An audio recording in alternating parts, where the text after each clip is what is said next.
أعمالنا من يهده الله فلا مضل له ومن يضلل فلا هادي له ونشهد أن لا إله إلا الله وحده لا شريك له ونشهد أن سيدنا ونبينا ومولانا محمدا عبده ورسوله أما بعد قد قال الله تبارك وتعالى في الكلام المجيد والفرقان الحميد أعوذ بالله من الشيطان الرجيم بسم الله الرحمن الرحيم إنا نزلنا الذكر وإنا له لحافظون صدق الله العلي العظيم وقال النبي صلى الله عليه وسلم أشرف أمتي حملة القرآن صدق الله كما قال عليه الصلاة والسلام رب اشرح لي صدري ويسر لي أمري واحلل عقدة من لساني يفقهوا قولي رب يسر ولا تعسر وتمم بالخير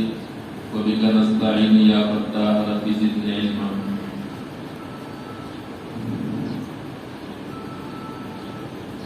اللہ کا بہت ہی بڑا فضل اور احسان ہوا کہ اللہ نے ہمیں ایک مبارک محفل میں شرکت کا موقع عطا فرمایا ہے. خیر کی مجلس میں اللہ نے ہمیں حاضری کا موقع دیا ہے. اس حاضری کو ہم اپنے ہاتھ میں سعادت سمجھتے ہیں کیونکہ ان بچوں کے سینوں میں اللہ نے کلام پاک کو محفوظ رکھا ہے. پوری دنیا میں پورے مخلوقات میں سب سے زیادہ اشرف مخلوق انسان ہے اور انسانوں میں سب سے زیادہ اشرف انبیاء علیہ الصلوۃ والسلام اور انبیاء علیہ الصلوۃ والسلام میں سب سے زیادہ اشرف اور سردار ہمارے اور آپ کے آقا سرکار دو عالم صلی اللہ علیہ وسلم. رسول اللہ صلی اللہ علیہ وسلم پوری دنیا کے تمام کاروباروں کو، تمام ڈگریوں کو، تمام علوم کو، تمام باصلاحیت ملکہ رکھنے والے عقل مند لوگوں کو نظر میں رکھ کر ایک بات یہ ارشاد فرماتے ہیں کہ سب سے زیادہ اشرف اگر پوری دنیا میں کوئی ہے، میری امت میں سب سے زیادہ اشرف اور مکرم اگر کوئی ہے تو وہ حاملین قرآن ہے. اشرف امتی حملۃ القرآن. یہ بات انبیاء کے سردار سرکار دو عالم صلی اللہ علیہ وسلم فرماتے ہیں. اگر کوئی سربل کا سرپنچ کوئی بات کہہ دے تو اس بات کو بڑا معزز سمجھتے ہیں ہم لوگ. اگر ہمارے بزرگوں کا کوئی ایم ایل اے کہے تو اور بھی زیادہ بڑی سمجھتے ہیں اس بات کو. کلکٹر کی جانب سے اگر کوئی اعلان ہوا تو کلکٹر جب سے اعلان ہوا، کلکٹر جب سے اعلان ہوا. یہاں اعلان کون کر رہے ہیں؟ اللہ تبارک و تعالیٰ کے بعد اگر کسی کا کوئی مرتبہ اونچا ہے تو وہ ہمارا آپ کے آقا سرکار دو عالم صلی اللہ علیہ وسلم کا ہے. وہ رسول اللہ صلی اللہ علیہ وسلم فرماتے ہیں اشرف امتی حملۃ القرآن. پوری دنیا کو نظر میں رکھ کر اعلان کرتے ہیں کہ میری امت میں سب سے زیادہ اشرف اور مکرم اگر کوئی ہے تو وہ حاملین قرآن ہے. بزرگ دوستوں، اس کے فضائل سے متعلق اور اس سے محبت سے متعلق اگر میں آپ کو بات کہہ دوں تو بہت لمبی بات ہوگی. اتنا مجھے مختصر یاد کرنا ہے. اتنا بہترین خطاب کا ہم شرط حاصل کر رہے ہیں حامل قرآن پوری امت میں اشرف ہونے کا. ذرا دل پر ہاتھ رکھ کر سوچیں کہ ہمارے حافظ بننے میں ہماری کوئی نیت صحیح ہے کیا؟ یا پڑھانے والے جو ماں باپ ہیں، ماں باپ اپنے بچوں کو مدرسے میں چھوڑنے کے موقع پر دل پر ہاتھ رکھ کر سوچیں کہ ہماری نیت کیا ہے. اس بہترین اور غیر مخلوق کلام پاک جو پیپر پہ اگر قرآن کی آیت سے لکھا ہوا ہے تو اس پیپر کو بھی آنکھ پہ لگاتے تو پیپر بے جان چیز ہے، اس کی نسبت قرآن سے ہوتی ہے تو اس کا بھی مرتبہ اونچا ہوتا ہے. جب اشرف المخلوقات میں انسان کی نسبت قرآن سے ہوتی ہے تو اس کا مرتبہ کتنا اونچا ہوتا ہے. تو اتنا اونچا مرتبہ حاصل کرنے والے اور اتنا اونچا مرتبہ حاصل کرنے کے لیے طلبا کو بھیجنے والے ماں باپ کی نیت کیا ہے؟ عام طور پر میں جہاں تک سنا ہوں، آپ لوگ تو ایسے نہیں ہیں، میں جہاں تک سنا ہوں لوگوں سے کہ یہ اندازہ کرتے ہیں بیٹا پیدا ہونے کے بعد خیال کرتے ہیں کہ میرے بچے کو کیا پڑھے تو اچھا لگتا ہے، میاں بیوی رشتے دار آپس میں مل کر کیا پڑھے تو اچھا،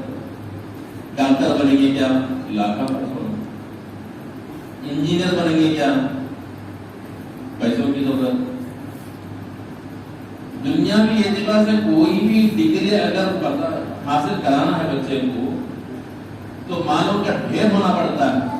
اور سب سے زیادہ سستا اور فری اگر کوئی علم ہے تو کون سا ہے؟ مدرسہ۔ 1 روپیہ کی فیس نہیں مانگتے، بغیر فیس کے بچوں کو لیتے ہیں، بلکہ اس کے اوپر اور بھی زیادہ ایویڈنس کہ تمہارے بچے کو سالانہ 2 جوڑے کپڑے سلاتی، کتابیں تقسیم کرتے ہیں اور اچھا کھانا کھلاتے ہیں، رہنے کی جگہ اچھی ہے، اس طریقے سے ایڈورٹائز کر کر بچوں کو ماں باپ کے گودوں سے یہ اساتذہ لے کر آتے ہیں، اور ماں باپ اس موقع پر سوچتے ہیں کہ چلو صحیح بات ہے، ہمارے ڈاکٹر کو بھی نہیں بنا سکتے، انجینئر نہیں بنا سکتے، اب کیا ہم مدرسے کو بھیجے تو ایک حافظ بنتا ہے، عالم بنتا ہے، حافظ قرآن یا عالم دین بن گیا تو کسی مدرسے میں پڑھانے والا بنتا ہے یا کسی مسجد کا امام بنتا ہے، جو بھی 10-12 ہزار روپے کما لیتا ہے، انہیں خود کھاتا پیتا رہتا ہے، میرے بچوں کو بھی پال لینے والا بنتا ہے، کہتا نہیں اس کی زندگی گزر جاتی ہے۔ عام طور پر نیت ہوتا ہے آپ لوگوں کی، ماشاءاللہ آپ لوگ صفت میں حاضیہ نہیں، بہت سے اچھے طریقے سے مدرسہ بڑا ادارہ ہے، اس وجہ سے آپ کا دل آئینے کی طرح ہوتا ہے، آپ کی نیتوں پر میں حملہ نہیں کروں، عام طور پر اس طریقے سے ہوتا ہے۔ بعض لوگوں کی یہ نیت ہوتی ہے کہ بچہ کیسا بھی دنیاوی اعتبار سے کہ اپنے بیوی بچوں کو اور خود کو پالے کر زندگی گزارنا ہے۔ ہمارا آپ کے آقا سرکار دو عالم صلی اللہ علیہ وسلم جن بچوں کے حافظ قرآن بننے پر اشرف امتی کا لقب دے رہے ہیں، اس اشرف امتی کے لقب کے سلسلے میں ہماری نیت کیا ہوگی؟ ان بچوں کی نسبت قرآن سے ہونے سے اشرف المخلوقات میں اشرف کا خطاب حاصل کرنے والے، اس خطاب کو حاصل کرنے کے لیے گھٹیا نیت، اس قرآن کے ذریعے سے بچہ 10-12 ہزار روپے کماتا بھی، بچوں کو کھلاتا پلاتا چل جاتا اس کا، اتنی گھٹیا بات ہے، جبکہ یہ حافظ قرآن اللہ کے دین کا کام کرنے والے ہیں۔ آرمی جو ملک کی حفاظت کے لیے آگے ہوتی ہے، تو ادھر کو دوستو حکومت اس کے لیے ماہانہ تنخواہ الگ کرتی ہے، بھی بچوں کے لیے الگ کرتی ہے اور ان کے لیے خاص اسٹورز رکھتی ہے، تو ملک کی حفاظت کے لیے وہ کام کرنے پر ہیں، تو ملک کی حکومت کے لوگ ان کی دیکھ بھال کرنے کے لیے ہوتے ہیں، تو اللہ کے دین کی دیکھ بھال کرنے والوں کے لیے اللہ تبارک و تعالیٰ دیکھ بھال نہیں کرتا ہے، تو ایسے موقع پر ایسی نیت ہم کیوں کریں؟ یعنی یہ تو بعض لوگوں کی یہ نیت ہوتی ہے کہ میرا بھی بچہ حافظ قرآن کرے، میرا بچہ بھی عالم دین بنے، میں بھی حافظ کا باپ، میں بھی عالم کا باپ، ریا، یہ نیت بھی غلط ہے، ماہانہ کمائی کی یہ نیت بھی غلط ہے، بلکہ ہماری یہ نیت ہونا چاہیے کہ میرے گھر میں جنت کو جانے والا راستے کی تلاش کے لیے ایک چراغ کی ضرورت ہے، ایک رہبر کی ضرورت ہے، میں اپنے بچے کو حافظ قرآن بناؤں، عالم دین بناؤں، یہ بچہ چراغ لے کر آئے گا اور اس چراغ کی روشنی کے تلے جنت کے راستے کو ہم حاصل کریں گے۔ تو اس نیت کے ساتھ اگر ہمارے بچے کو ہم حافظ قرآن بنائیں تو یہ بچہ حافظ قرآن بن کر ہمارے گھر پر آتا ہے، ابا جان یہ بیوی کا دیکھ بھال، اور اس طریقے سے اس میں ہونے والی تصویریں ہیں، اور اسی طریقے سے ہمارا جو سودی کاروبار ہے، ہمارا جو چٹھی چلانے کا فنڈ ہے، اور ہمارا جو شادیہ میں بیدار خرچ کرنے کا جو ماحول ہے، سرکار دو عالم صلی اللہ علیہ وسلم کی سیرت کے مطابق، طریقے کے مطابق زندگی گزارنا ہے، یہ بچے کی ہر بول آپ کو وزن معلوم ہوتی ہے۔ اگر بچے کو حافظ قرآن بنانے کے موقع پر آپ کی نیت اگر گھٹیا ہے تو یہ بچہ جو سیرت کے مطابق اگر آپ کے پاس جنت کی بات بولتا ہے، پیغمبر کی سیرت کی بات بولتا ہے، تو آپ کو یہ بات بہت بیکار معلوم ہوتی ہیں، اور آپ یہ کہتے ہیں آرام سے کہ بیٹا یہ پڑھے ہوئے سو، میں پڑھے ہوئے سو، میں کیسا بولوں مجھے سننا، جیسا میں بولے سر کا تو حافظ بنا ہے، ایسا میں بولے سر کا تو زندگی گزارنا ہے، تو بولے سر کا ہمیں زندگی گزارنے کا نہیں رہتا۔ نیتوں کے فرق ہونے کی وجہ سے ادھر دوستوں اعمال میں فرق آتا ہے۔ اتنا بڑا اونچا خطاب ہم حاصل کر رہے ہیں، جیسا کہ ابھی مولانا نے فرمایا کہ قیامت کے میدان میں اس کے ماں باپ کو تاج پہنایا جاتا ہے، اور پھر اس بچے کا کیا پوچھنا۔ احادیث میں ہے، کتابوں میں علماء کرام فرماتے ہیں کہ ایک ایک حافظ قرآن کو اللہ تبارک و تعالیٰ 10 ویزے دیتے ہیں جنت کے، 10 ویزے، اور یہ حافظ قرآن ان 10 ویزوں کو لے کر ہمارے خاندان میں ہمارے جو پسندیدہ ہیں ان لوگوں کے پاس جن پر جنت جہنم واجب ہو چکی ہے، جنت حرام ہو چکی ہے، ایسے لوگوں کو یہ جنت کا ویزا دیتے ہیں اللہ کی طرف سے کہ اللہ کے پاس سفارش کرتا ہے بچہ، تو ایسے جن پر جہنم واجب ہو چکی ہے ایسے 10 لوگوں کی سفارش کو قبول کیا جاتا ہے حافظ قرآن کے سلسلے میں، جو ہمیشہ کی زندگی ہے، ہمیشہ کی زندگی ہے۔ اس لیے بزرگوں دوستوں،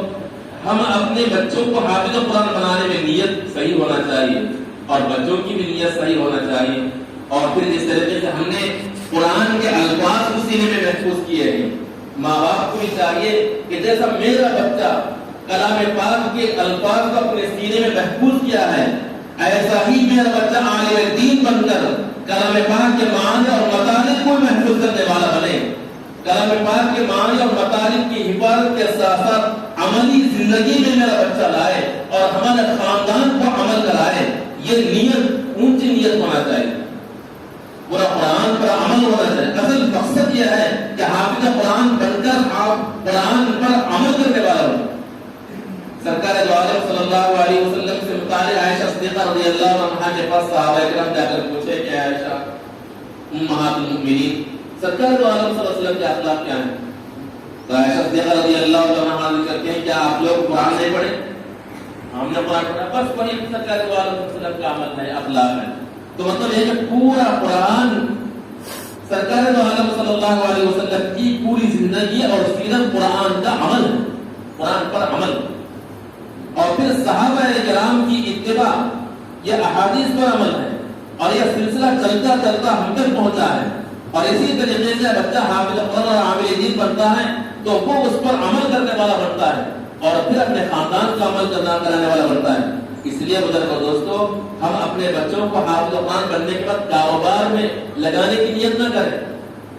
بلکہ عالم دین بنانے کی کوشش کریں، پکا حافظ قرآن بنے اور پکا عالم دین بنے۔ اگر مالدار ہے بچہ تو بے نیاز ہو کر خدمت کرنے والا بنتا ہے، بے نیاز ہو کر خدمت کرنے والا بنتا ہے۔ اس لیے بزرگوں دوستو، حافظ قرآن کے ساتھ عالم قرآن بنانا، عالم قرآن کے ساتھ عامل قرآن بنانا چاہیے۔ ان بچوں پر بہت محنت ہو چکی ہے اساتذہ کرام، مدارس میں اساتذہ کرام کی بچوں پر بہت محنت ہوتی ہے۔ ایک بچہ دن میں سبق یا سبق کا پر آموختہ سنانے میں غلطی کرتا ہے تو یہ اساتذہ پریشان ہو جاتے ہیں۔ حضرت سفیان ثوری رحمۃ اللہ علیہ فرماتے ہیں کہ بچہ عبارت کے پڑھنے میں کوئی غلطی کرتا ہے تو میری نیند میں، کھانے میں خلل ہوتا ہے، بے چینی آ جاتی ہے۔ بچہ غلطی کرتا ہے تو استاد کو بے چینی شروع ہو جاتی ہے، نیند میں خلل، کھانے میں خلل، اسی بے چینی کے عالم میں رات کو مصلی بچھا کر بیٹھ قرآن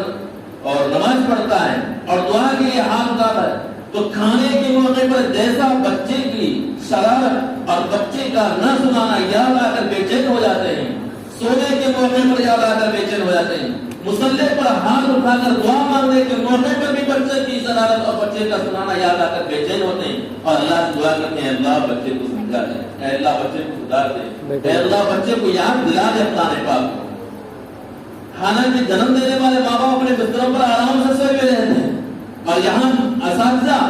بچوں کے حق میں رات کو اٹھ کر چلتے ہیں، اللہ کے سامنے مانگنے والے بنتے ہیں۔ آج کے یہ بے دینی کا دور اور لا علمی کا دور، حضرت علامہ انور شاہ کشمیر رحمۃ اللہ علیہ فرماتے ہیں اس بے دینی اور لا علمی کے زمانے میں کوئی مجھے 10 جوتے 10 جوتے لگائے اور پھر مجھے پڑھانے کی درخواست کرے تو میں اس کو پڑھانے کے لیے تیار ہوتا. یہ اساتذہ کی شفقت ہے. فرماتے ہیں کم از کم پڑھ تو لے. 10 جوتے میں کھاؤ لیکن بچہ پڑھ تو لے. ناراض ہو کر پڑھ. نہ پڑھانے کا کوئی بات نہیں کرتے, کوئی کام نہیں کرتے. یہ اساتذہ کی شفقت ہے. ہر موقع پر بچوں کی فکر.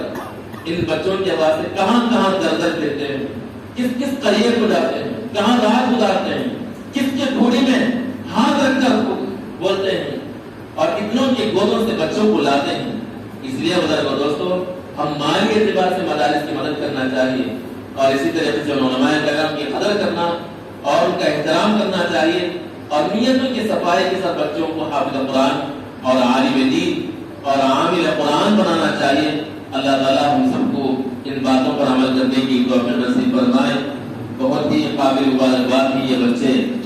جن کو اللہ تبارک و تعالیٰ نے ان کے سینے میں اپنے کلام کو محفوظ کرنے کا انتخاب فرمایا ہے. واقعی قابل مبارکباد ہے. اور ان کے والدین بھی ماشاءاللہ اللہ نے ان کی اولاد میں سے, ان کی نسل میں سے ان بچوں کو چن لیا ہے. وہ پیسہ فخر کرتا ہے جو پیسہ مسجد کے لیے یا قرآن کے لیے یا مدارس کے لیے لگتا ہے کہ تمام پیسوں میں فخر کرتا ہے. اور ہماری اولاد میں یہ اولاد فخر کرتے ہیں کل قیامت کے دن کے اللہ کے سامنے کہ پروردگار عالم اللہ تبارک و تعالیٰ ان ماں باپ کے اولاد میں ہم کو چن لیا ہے. پورے محلے میں کئی بچہ اوقات کرتے پھرتے ہیں لیکن کلام پاک کی حفاظت کے لیے اللہ نے ہم کو چن لیا. یہ بہت بڑی بات ہے. اللہ تعالیٰ ہم سب کی ان باتوں پر عمل کرنے کی توفیق نصیب فرمائے. سلیم